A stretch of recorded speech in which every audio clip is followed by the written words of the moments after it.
Welcome back to the Cinemassacre podcast. I'm your host, James, coming at you from the nerd room, working on nerd stuff. And I got Justin and Ryan over here at the Screenwave office. Hey, how's it going? I guess I'm a guest this week. Yeah, you're finally a guest on the Cinemassacre podcast. It was a long journey from this chair over to this chair. Right, because every week you do a podcast with Mike on the same set. Yeah, but I made it safely, and I'm happy to be here, James. I'm sorry we couldn't be together in one place for this. You know? Yeah. So we're going to talk some, movies we've seen, games we've played, some fun stuff. But first, a word from our sponsor. Hey everybody, it's me, Kieran, and I'm here to talk to you about Ridge Wallets. Ditch that old bulky wallet. Get rid of them bumps in your pants and sandwich up to 12 cards between alloys and synthetic fibers and a whole bunch of wild styles.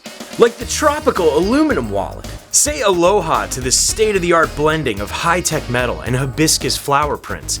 And I mean aloha as in hello, not goodbye. I know it means both greetings. This wallet is awesome. So hello wallet, I'm glad you're here. And they don't just make wallets either. They make other things like the Summit knife and the bolt action Ridge pen. You want to write stuff and make people look at you different? Make people go, man, that's a guy who has something going on.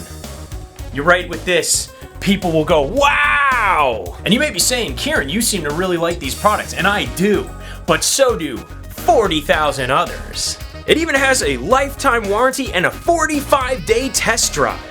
So head on over to ridge.com/Cinemassacre and use our code Cinemassacre for 10% off your order.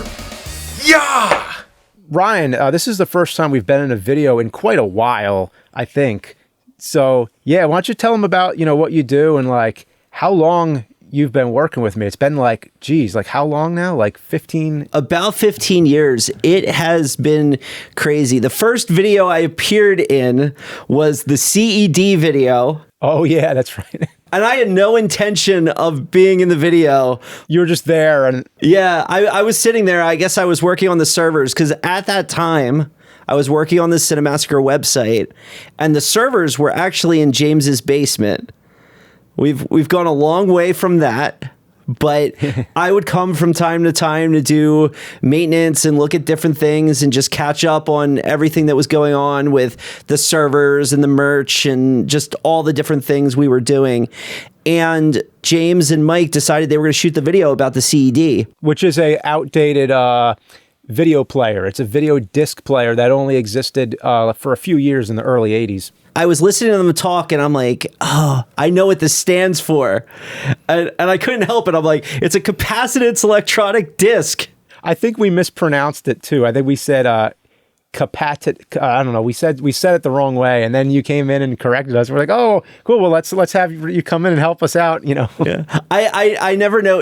I still get questions about that video, even now. Oh, really? Yeah. It's definitely one that comes up from time to time. Here's where Ryan came from. Oh, that's funny because I almost forgot about that. It was part of a series we did of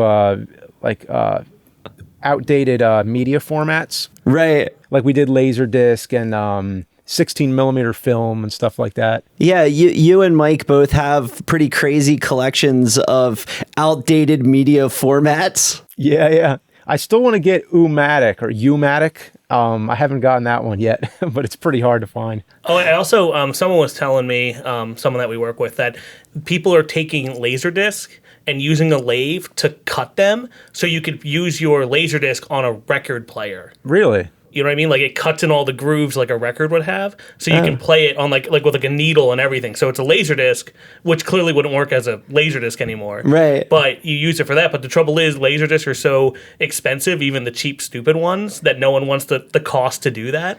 But it was a cool one-up. It's it'd be cool if we could do the AVGN game soundtrack, do 50 of them on Laserdisc, but it's a record, That's so weird. Because I was also talking about, people like Lunch Meat VHS or Vinegar Syndrome. They bring back all these movies from back in the day. put things on VHS tape, but no one's putting anything on Laserdisc anymore. I guess all the facilities are gone or whatnot, but I was like, I wonder if there's even a factory that can make it, because for a while there, vinyl was waning in popularity for decades, but now vinyl is a hot format. It's they're actually building new vinyl plants to make more vinyl because everybody's in fact one burned down or something, and it ruined all the vinyl producing for like the whole country. Like there's only 4 places that do it, and one went away, and it was a huge problem. I just the last vinyl that I bought was the Quake, the 9 Inch Nails Quake soundtrack. There you go. But I got it on vinyl on Black Friday. They do like Black Friday vinyl days. Oh, wow. Where you can go and, they had like Black Friday releases. And I don't know if it was one of those, but it was right next to the bin. And I'm like, I have to have this. Oh, cool.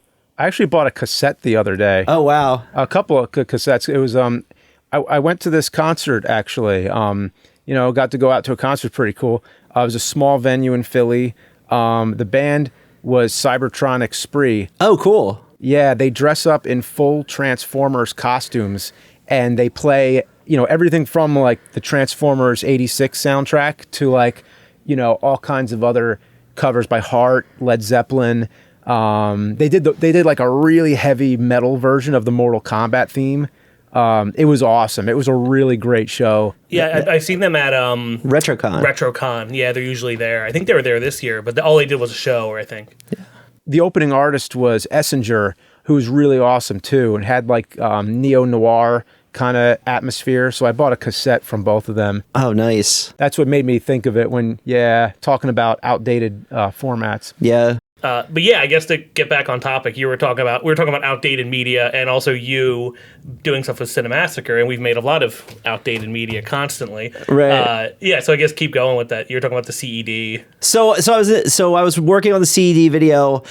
I was always working on Cinemassacre on the website and the merch and a bunch of different ad related things. Yeah. So yeah, I've been working with James a long time on a lot of different things on and off YouTube. And, I think the thing I had the most fun with was doing the Blu-ray for the movie. That was an amazing Blu-ray, by the way, like 10 hours of content and everything. Yeah, I was really, really proud of that. I worked with that from Fred Wood, who did all of that. Justin worked with me on a lot of the graphics and things like that. That was like the first time I really got into big shipping, like pallets and pallets of discs just going all over the place. And now we have a warehouse. And now we have a whole warehouse full of product for tons of channels and all of that. Convention displays and all conventions. Sorts of stuff. It just got out of control. Yeah. I remember when we were starting all that, I'm like, oh, that shit is not coming here. I'm like, we need somewhere where all that goes. Yeah, right now, just AVGN and Cinemassacre stuff is probably 8 pallet positions, so 8 pallets of stuff, and it's constantly changing what we're offering. And for Black Friday this year, actually, what I'm working on now is we announced that the AVGN 1 and 2 Deluxe was coming out physically on PS4 and Switch, working with limited run games. Yep. Yeah, we've been sleeping on that for a while, but decided to finally launch it for Black Friday. So we're putting out the 1 and 2 Deluxe, the PS4 and Switch version with limited run games, but we're announcing Mike and I and Megacat Studios have been working together on an NES AVGN game for about a year. Like that'll play on physical NES hardware. It'll play on physical NES. They have the technology to make it run on like PlayStation, PC, and Switch as well. So you're going to be able to play the game on a physical NES cart. You're going to be able to play it on a PC. You're going to be able to play it on your Switch and your PlayStation. We've kind of just figured out the systems, basically, of how it's going to go, how many levels, who the bosses are. We got some great concept art that I want to throw up here.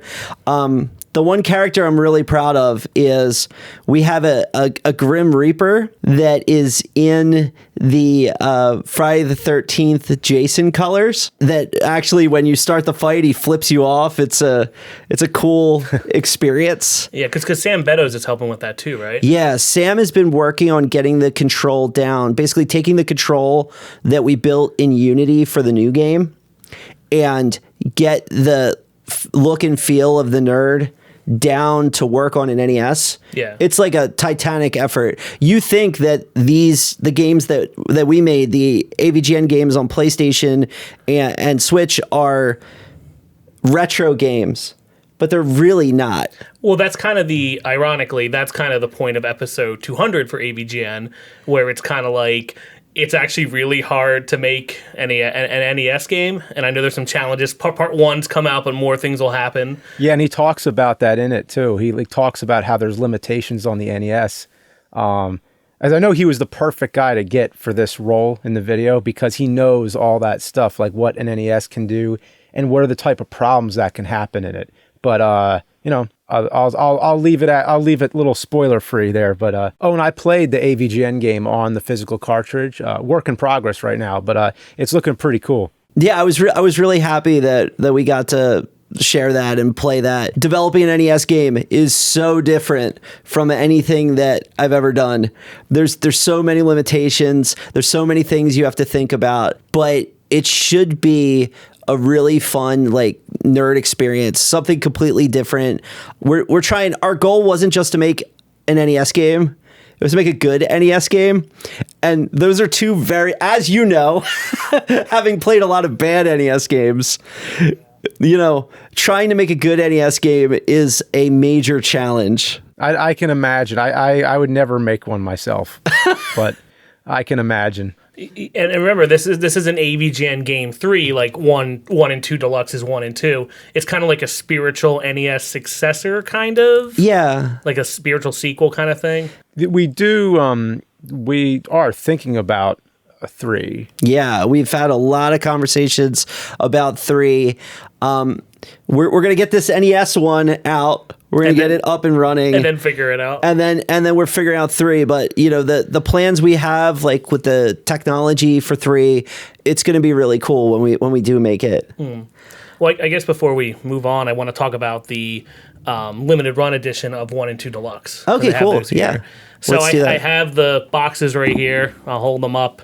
For people listening to the podcast version, I'm holding up the games right now. Yeah, I like how it looks like it looks like an NES box. It's got the seal of approval and the LJN rainbow. Yeah, there's a reversible cover, so it looks like the Friday the 13th box art, but with James on there. And we have it for there's no backs on these right now because they're just mocks I made. I printed them out myself. I don't know. I like making little mocks. Yeah. So Justin is, one thing a lot of people don't know about Justin is he's an amazing designer of physical product. Mm-hmm. He did a lot of work doing vehicle wraps and different products prior to working at Screenwave. Like the Chex boxes were you, right? In the Chex episode? Yeah, I did the Chex Quest box. I've done a majority of the props the last so many years. Me and Brutal Chex. Me and Tiny Ninja attacking those together. Yeah. And here's the reversible boys. Yeah, so these are the reverses, It's funny how much work goes into little details like how much white space you have and all of that. Justin sees things. He can see if it's off by a pixel, he'll be like, "Oh, we got to change that." Well, there's huge email chains with limited run where I'm like, "We need to move this a millimeter over and stuff." I can be really anal and annoying with stuff like that, but so those are still for pre-order right now. Yeah. Hopefully we'll be getting those in the next few months and then they'll go out. People ask why it's not on Xbox. It's because Xbox has minimum orders where you have to order a lot, 50,000, something like that, and we don't know what that would be. So it's easier just to work with PlayStation and Nintendo, unfortunately. So sorry if you are an Xbox aficionado. But, yeah, I mean, what's difficult with the Xbox is there's no concept of a limited release. So, it would have to be a full retail release, and the quantities just aren't there, unfortunately, for most indie releases. Yeah, aside from that, I helped design the BFG edition with Yoshi Vu. You're kind of like my Vanna White here. Okay, yeah, I can hold this. And what I'm excited about with this one is we finally put out the Disc 9 edition, which finishes the box for the time being. This is seasons 13 and 14, so 2019 and 2021. So you have Chex Quest on here, you have Pepsi Man on here, you have the Simpsons episode with the animation in the beginning, you have the Spawn episode with me as Clown. That's fun. I'm going to share a little secret with everybody. If you look inside the box here, there's a little shit pickle. Yeah, a lot of right people didn't there. notice we put a shit pickle in the box. A lot of people don't notice that. But yeah, so this is Disc 9. I made it out of paper. A lot of people on the website said, that looks like crap. I'm like, yeah, because I made it on paper. It doesn't exist yet. It's a pre-order. So I have the little paper. Disc 9 fits right in that blue box in the place that it should go. Yeah. And and so, we get a lot of emails and stuff too. This is technically X6 Yes. if you're playing along at home, because X1 was the first 100 episodes, and then X2 and 3 are now out of print. Ready for Revenge is number 4 in the Blu-ray set, but we probably should have called it X4 because people are getting confused. X5 unfortunately only exists in the BFG of Blu-rays, and this is X6, which is Disc 9. So the goal was it was so complicated before, and then, James, with the Screw Attack versions and the regular DVDs and the Blu-rays, it gets a little confusing what's where, so we just put it all in one place. It's the BFG of Blu-rays, the big fucking group of Blu-rays, and you add a few more onto it. There's spaces for one more of these, and it makes sense, and it's easy, okay? I'm sorry. You know what? There should be an Angry Video Game Nerd chronologically confused about the DVDs and Blu-rays of the nerd. You know what? We should do that for like a short version for when this actually comes out, when you can actually That would be buy fun. it physically. That is a good idea. Yeah, because there's other things too, like because the DVDs, and I didn't catch this, but it doesn't seem like it really mattered anyway, but that they were called seasons the second time when they should have been volumes because they weren't technically seasons. I mean, now we refer to seasons by years, like where now there's not really such a thing. It's like, okay, well, this year is a season, right? And next year is the next season. But before it was like when the Game Trailers contract would expire. So that's where I counted them before. Because it was like, here is the, because like a TV show, you know how they renew it? Right. So it's like, this has an end, but it could be renewed for another term, So that's where I counted the seasons before. But then I've actually made a table. I've made like a chart to help with this one time. I've seen that. Was it on the web? It was on the website, and now, as you know, we brought the website back, so maybe we'll start putting more blog posts and stuff on there, like stuff like that. That's another thing to mention is that we're working on the website too. The website had a major revamp recently. It looks great now because a lot of people have been asking me like, hey, the website's kind of like you haven't touched it in a long time, but now we've like put a lot of the old videos back on there. We've the site's looking awesome again, and there's still more we're going to do. Just letting everybody know. Recently, I took the old website and I made a big document of every single article that was on the old website and what YouTube video or it goes to, or whether that video is like lost and we would have to get it from the sources. So I have this like huge map and I gave it to Justin and Kieran and all of them, and they're going to start digging through that, or having someone dig through that and start uploading some of the old stuff, like the like all the Turtle Tuesdays and all of that stuff. The goal, forgot about those, because we're using all the WordPress stuff and stuff. The goal is to get Monster Madness on there fully and finalized with the backend on Odyssey, so there's no issues with it being taken down or anything like that.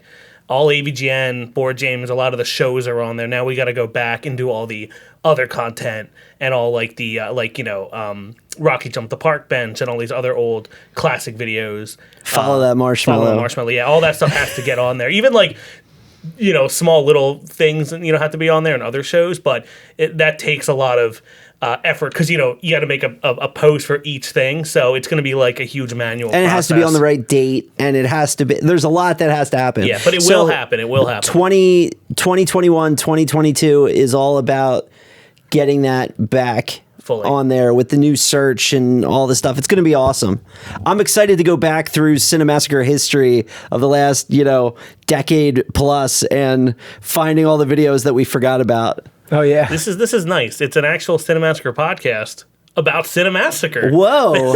Oh instead of shooting the shit. But I guess we can move over to the shooting the shit section of the podcast. Yeah. yeah. I mean, I could update you on like some stuff I saw. Because that's always a fun thing. I love being able to, whenever I watch something or I play something, it kind of I always think about like, oh, when do I get to talk about this, or what should I do with this information in my brain before I forget about it. So nothing big, but I actually played Metroid Dread a little bit. I'm horrible at it, even though it's so classic. It's just like, it's the basic sort of style of the old Metroid games, and Super Metroid is up there with my favorites. It might be like my second favorite game under Link to the Past. But I think nowadays I usually like games where you have more freedom to explore. Metroid Dread, and in true Metroid fashion, you're a little bit more boxed in, where you have to solve something before you can get to the next part of the maze. You know what I mean? I think Metroid Dread did a really good job of two things. The first thing is Nintendo games, most are very easy. Yeah. Metroid Dread is not an easy game. Oh, good. So it's not just me then. Oh, no, it's definitely not. I think with the Emmys hunting you and all of that. Yeah, the Emmys. Yeah. But I also get lost a lot in it. Like there's been a couple times where I was so stuck. I've only put in okay. I don't know how long of a game it is, but I've put in maybe 3 hours so far. Yeah. In total. I've twice had to look at a walkthrough just to get past a part where I was stuck. Yeah, I think they did a good job of constraining you in certain areas, but there's a lot of places where it's like, oh, come on, where it's not quite clear where you're supposed to bomb or go. The best example is when you finish the first area, you go up the ladder, you go up the elevator into the second area, and you go all around and there's nowhere to go. And you end up having to shoot a wall on the left. But you had never done that before. Mm-hmm. Right? And I get it's a callback to a part of Norfair and Super Metroid where you do the same exact thing. It's just mirrored. Mm-hmm. But the average person who's playing this game wasn't even born when Super Metroid came out. Yeah. Right? They weren't even alive. So they're not going to know to do that. And well, considering Metroid is a Metroidvania game, do you hear about that? Did you know that? Oh, is it? I'd like to see a, Metroid Dread style reboot for Castlevania. Yeah. Because when's the last time Castlevania made a game that was like a Castlevania game? Yeah. All right, Konami. I have a big idea for you, Konami. Make a game with Alucard in it in a big castle. Thank you. I'll take my check now. Right. So you want to make Symphony of the Night too? Just make Symphony of the Night too. Just make it. We don't need any Just Belmont. We don't need any of the Game Boy characters. I don't need anything. Yeah. Make a game. You know what? I even got a title for you because I was sleeping on a I love this, by the way. A Castlevania fan fiction type thing that me and my friends were doing back in high school. Like it's supposed to be a video and everything, but call it Nocturne of the Eclipse. It's kind of a cool title. And, I love it. Do and it. the subtitle's Note. So Castlevania Ship Note. it. Nocturne of the Eclipse. Make it happen. I think it'd be a fun game. You just make it like Metroid Dread. You have the Emmys, but you do it's like, I don't know, the Grim Reaper. Figure it out. Yeah. I think it'll be fun. That would be cool. They recently did a call for indie studios to send them ideas for what to do with Castlevania. Who did? Konami did. Really? Yeah. Wow, they don't know what the hell they're doing. They're over like, there. hey, indie studios, what do you got? I guess that was like a month or two ago. Oh, wow. So we'll see if anything comes out of that. Well, I can't wait for the Switch Pachinko game to come out. And by the way, we do have the Castlevania Pachinko machine in the other room because I like collecting the bad Konami game things, but it's throwing some error and I can't. Yeah, we have read three, it. James, in the office. You've seen them. You've been here. We have 3 Pachinko machines. Apache slot. Apache slot machines from Japan. Okay. We have Silent Hill, Castlevania, and Metal Gear Solid. Metal Gear Solid 3, which is the only way to get the HD cutscenes. Thanks, Konami. But if anyone knows anything about Japanese patchy slot, can you please message me on Twitter? Because they're all throwing an error for some reason, and I can't read them. And when I translate them, they still don't make any sense. Yeah. I know you're trying to learn Japanese right now. I know James has some kanji under his belt, but this is like highly technical, stupid crap. Yeah, I looked at it and I'm like, I could tell you phonetically what it says, but that doesn't It's like help. Oh, that's the way I am too. Like I can read stuff phonetically a lot, but I can't. You would still need to translate that. Yeah, this Yeah. is like subboard processing unit 17 needs XYZ. And I'm Great. like, well, I bet it does. And we have no parts, so We have good luck. zero parts. 0 parts. Yeah. But anyway, yeah. So yeah, if we should pitch them Castlevania Note. That'd be good. Before- Oh, it even has a good acronym. Well, if I'm going to pitch it, I would say if I were to pitch it, I'd say actually like make the castle like the last part of the game, like it like the old ones, where the castle can still be a big part with like many levels inside it. But can't there be a lead up to the castle anymore? Like have like a stage in a graveyard and then a stage in like a swamp. Yeah. You know, have all these different environments, you know, before you get to the castle. Because that's what I miss. That's cool. How about we do it like it's like Castlevania 2, where you're on this kind of like this mission kind of thing that leads up to it. Or maybe even multiple characters like in 3 and do like a whole thing. Like, Yeah, like an Octopath Traveler where you pick someone and then they all meet up at the end. That's the problem with Castlevania 2, right? It's got like this huge world, and then there's no payoff because the castle's just empty.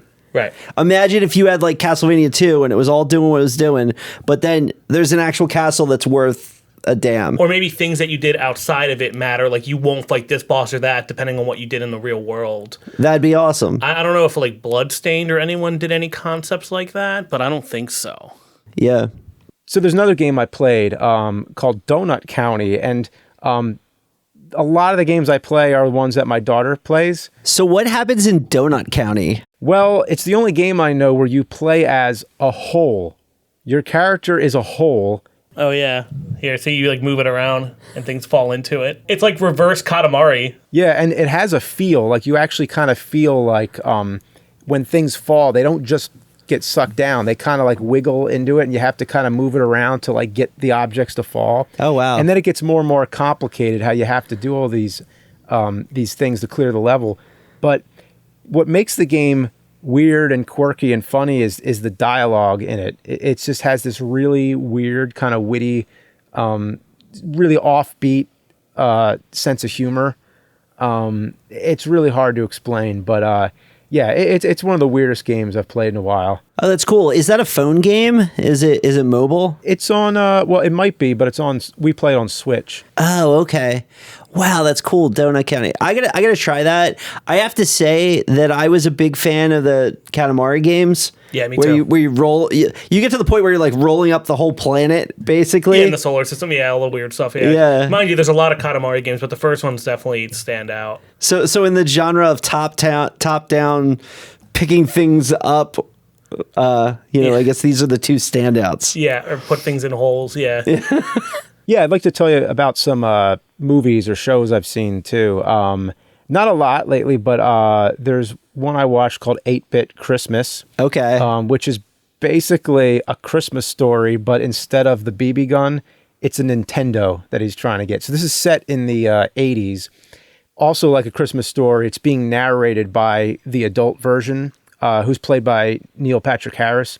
And he's basically talking all about how he wanted this Nintendo for Christmas, and it was like all he wanted. And yeah, I mean, it's just funny to see these type of nostalgic movies being made. Yeah, I kind of feel bad about that one because there's some similarities to like the trailer to like what the Game Chasers were doing with their movie that hasn't been released yet. Oh, yeah. Because they've been editing it and doing all that stuff where this like kind of came out first, and they had to, Billy put out a video. He was like, yeah, it's not the same, theirs came out first, but it sucks. And I thought they did a great job in that video because they start the video. The title of the video is "We're Suing Them," and it's like very like from the title of the video and the thumbnail and everything. It looks like they're going to be very negative, and like attack the movie.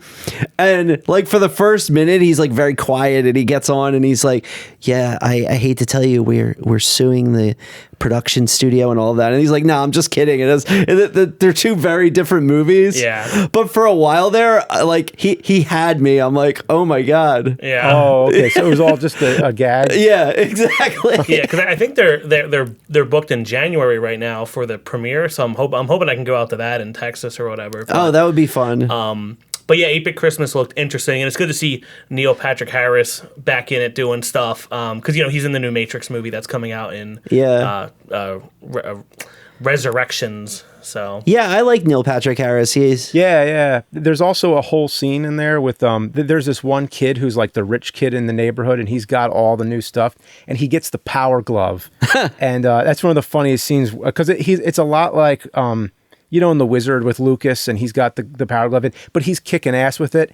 Well, this movie shows you exactly what really would happen, because he's like, oh, I'm going to kick your ass with the power glove, and they start playing, and he loses badly because it sucks. So it's the first time I've seen a movie just like put down the power glove the way it should. Well, considering The Wizard was just a giant commercial for Mario 3 and the power glove and like the... Yeah. There's this other show I started watching. I'm in the middle of it. In fact, I'll probably have finished watching it by the time you see this. But my wife and I, a lot of times we watch stand-up comedies and stuff. And we watched some Kevin Hart stand-ups, which are really funny.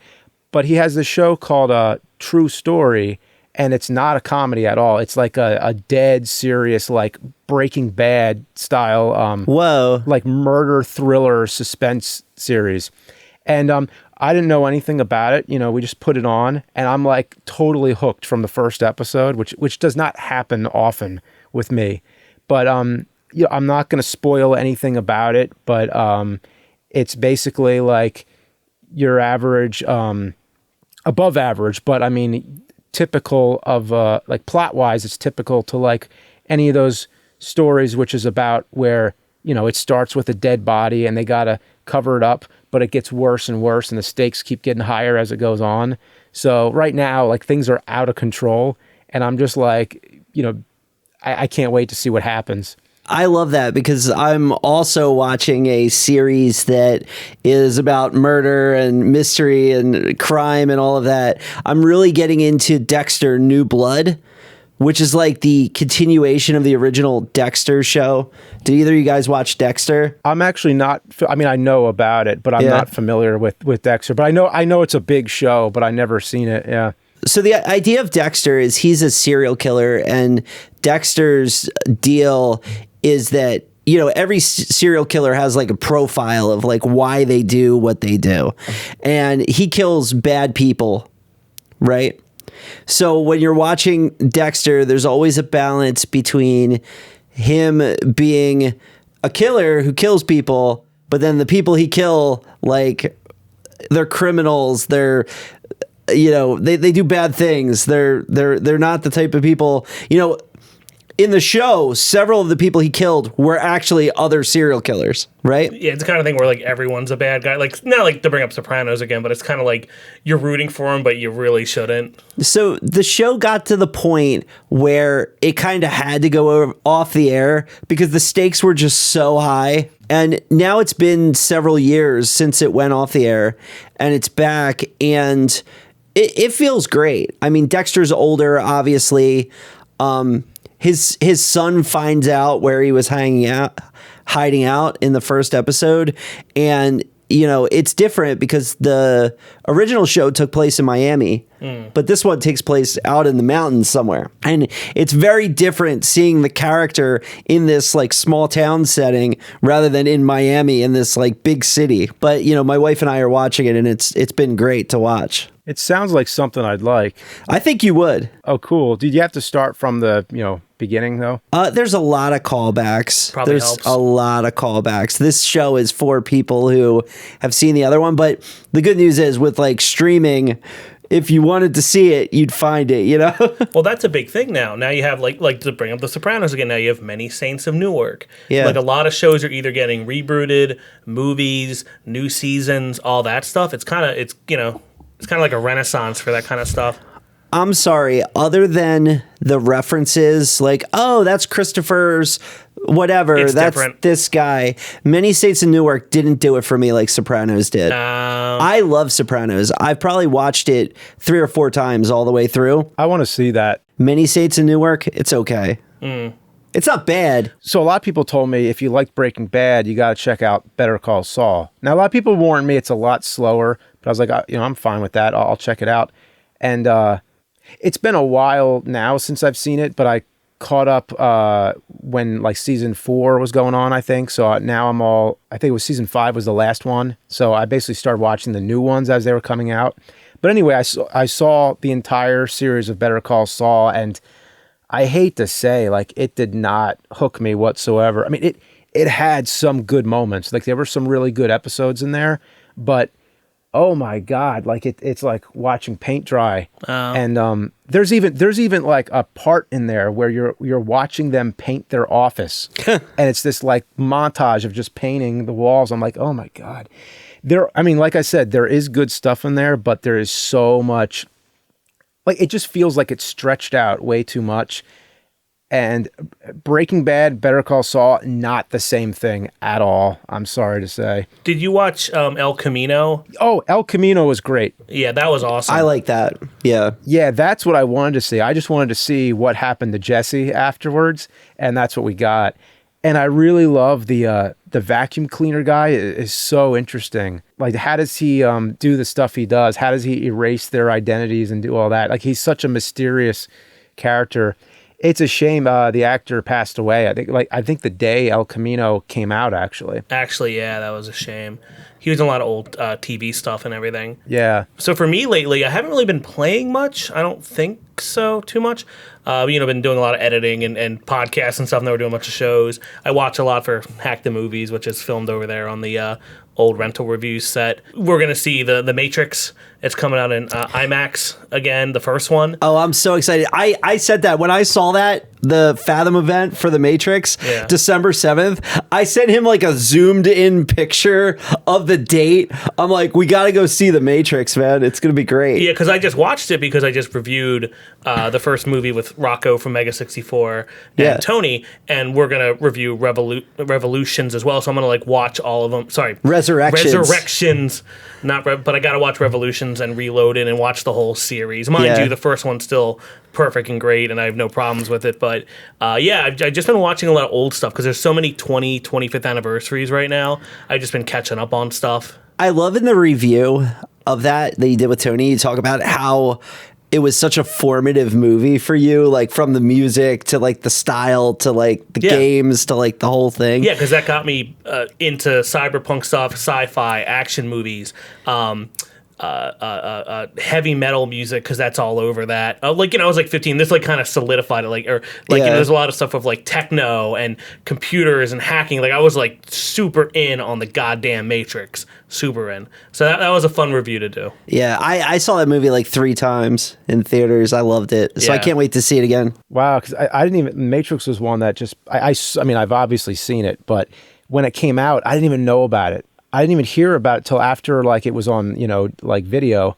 I guess it was like probably DVD at that time, I guess. That was one of the first big DVDs to buy because, VHS, like that's the Matrix. You can't watch that on fucking VHS. And it had so many bonus features. It was in that awful Warner Brothers case where you had to like peel the that little pop thing. You Yeah, have to, it pops out like that. Like the Batman one. It's awful. All right, I'm going to geek out. Like back in the day, your computer couldn't decode a DVD. So one Christmas, I actually got an MPEG decoder card that would go in my computer, and I got speakers, and I got 2 movies. I got First Contact, and I got The Matrix. Ooh. Those are your first 2 DVDs? Well, they were my first 2 DVDs, but they were the 2 that I got when I had DVD on my computer, where it wasn't in the family, like on the big family TV. I could actually watch DVDs on my computer.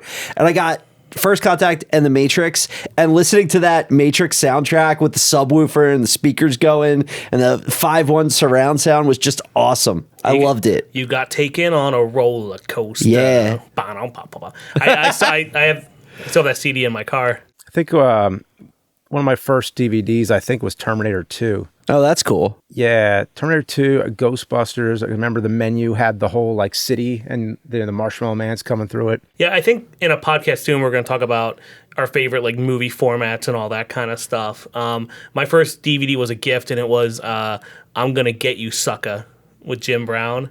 It's like a blaxploitation movie. It's really good. Cool. It's like a comedy on that. And my first Blu-ray was Jack and Jill with Adam Sandler. But I had a huge DVD collection, like huge. I eventually sold it all, and now the only Blu-rays I own are like maybe like I just stream everything. Like I try not owning too much stuff aside from my Gengar addiction upstairs. Right. But the only Blu-rays I own are the movies I love, like Leon the Professional and Fifth Element, not to bring up Luc Besson movies, or, like Jurassic Park 1 and just Starship Troopers, things that I actually really care about. I even have less 4K Blu-rays, maybe like some anime, like Ninja Scroll and stuff, just stuff that I like want to keep forever, not so much. Yeah. But I bought the Evangelion, the rebuilds. I have the first 3. I guess the 4th one's not out yet. 3.0 plus 1.0, Yeah. the 4th one, yeah. Is that out? We need. I don't know if it's on physical yet, but the movie's out. You can watch. We it. gotta watch those. Yeah. Yeah. Yeah, I know James isn't an anime guy. But yeah, I guess we'll wrap this up. And again, Kieran's not here because he's editing episode 200. But you can watch him tonight. He streams every Tuesday and most days of the week on Twitch. You can watch him at twitch.tv/Kieran with 5 E's, whatever. Oh, he just made partner too, so congratulations Yeah. there. I don't know if we brought that up on Oh, the he's like a podcast. partner at the firm now. Yeah, he's a good partner. It's like a Yeah. Succession kind of thing. Right. Yeah. He had to knock someone off the top spot. Yeah. And if you want to get, pre-order the new game and stuff like that, or the new physical version of that, or disc 9 of the BFG edition, I'll have links in the description for that too. Cool. All right, cool, guys. I'm going to get back to some nerd stuff. Thanks for having me, guys. Yeah, it was fun having you. Yeah. And we'll see you next Tuesday. Thanks for listening to this episode of the Cinemassacre Podcast. See you next Tuesday. Check out more episodes at cinemassacre.com or wherever you fill up your ear holes with podcasts.